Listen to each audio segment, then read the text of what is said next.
This is one of those projects that just kind of, you start them and then they just keep growing and growing and money keeps flying out of your account. Well, this guitar I've had for a long time. I bought it, I actually kind of modified it heavily when I bought it. In 2006, I bought this little Epiphone Junior, Les Paul Junior. It was going to be a wall decoration when I first got it.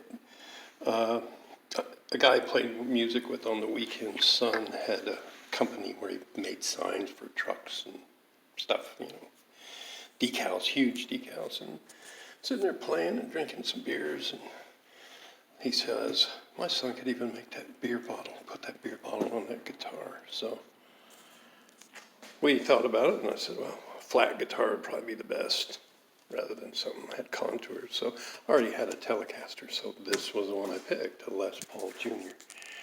And he did a good job on it. I've loved this thing. Oh, yeah, beat it up. There it is. It's Corona Extra.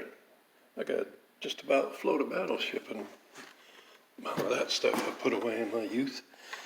Anyway, we did this, and when I got it put together, I was like, man, this thing, it don't play that. It sounds chintzy, but... So I spent more than I paid for the guitar for this Gibson humbucker pickup, which was in here for a long time. It sounded great. But with only one pickup, I wanted some options, so I want to be able to, humbuckers are like two pickups in one. And you can split and only run one side, so it gives it a different sound. It's like having two pickups.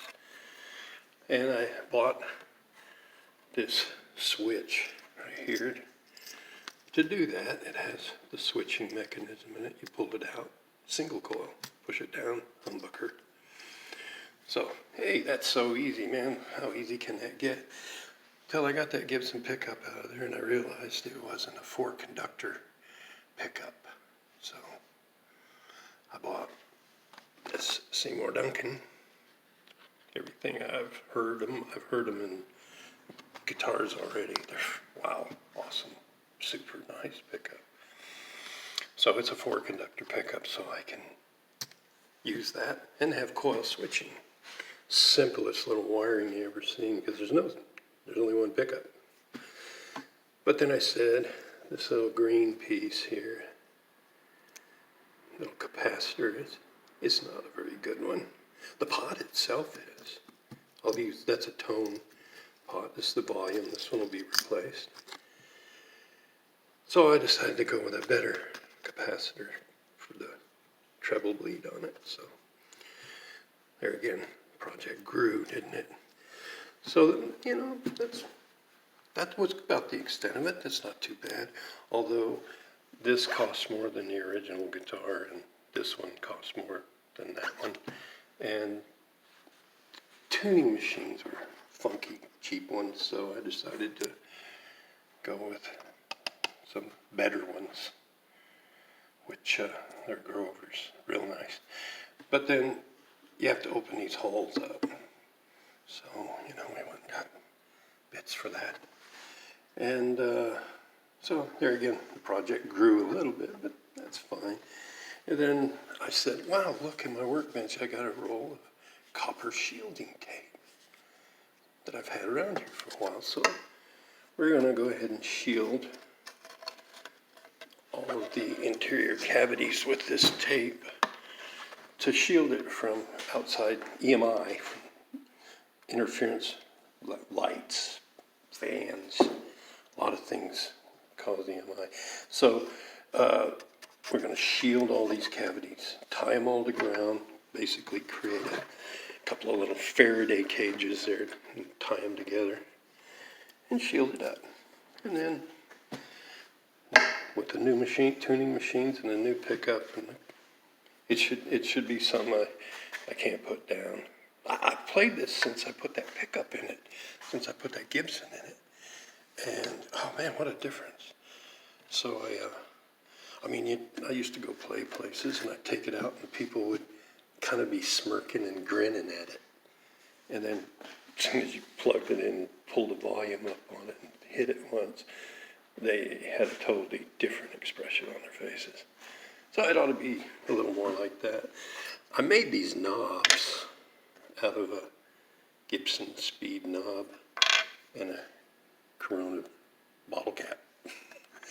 I don't know if I'm putting those back on or not. They've been on it since I put it all together. But I have some chrome Telecaster knurled ones I may use. But I'm not going to do these repairs and have everybody just, watching paint dry type situation.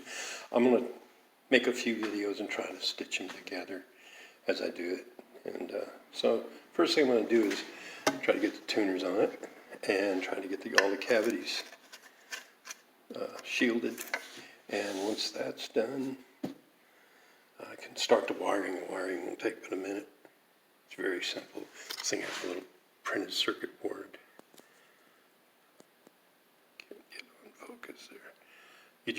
It's very simple to wire.